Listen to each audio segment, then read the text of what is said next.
আসসালামু আলাইকুম, সুকন্যাস kitchen and makeover. আজকের পর্বে থাকবে করলা দিয়ে ডাল ভুনা।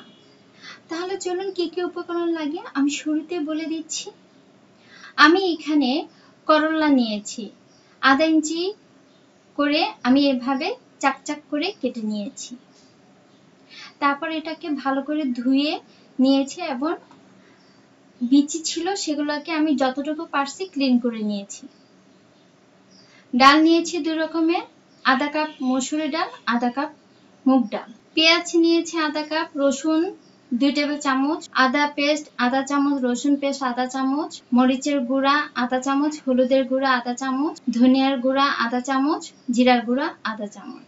প্রয়োজন মতন সয়াবিন তেল নিয়েছি।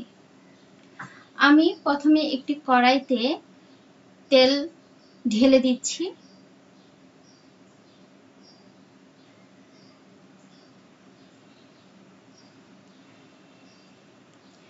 আমি 4টা কাঁচামরিচ দিয়ে দিলাম। এটাকে একটু তেলের মধ্যে ভেজে নিব।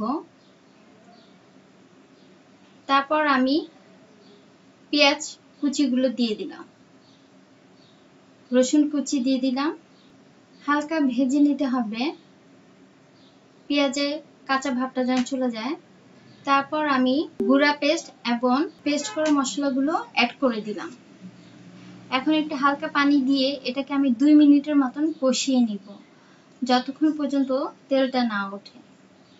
তারপর আমি ডালগুলো ভালো করে ধুয়ে এখন আমি দিয়ে দিলাম। তারপর ভালো মতন এটাকে আমি 2 মিনিটের মতন ভাজবো। 2 মিনিট শেষে আমি করলাগুলো দিয়ে দিব। তারপর এটাকে আরো 5 মিনিটের মতন আমি কষিয়ে নিব। আমি স্বাদ অনুযায়ী লবণ দিয়ে দিলাম। দেখতেই পাচ্ছেন আমার কষানোটা খুব ভালো হয়েছে।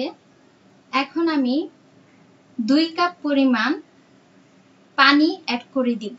তারপর এটাকে আমি আরো 5-6 মিনিটের মতন রান্না করব।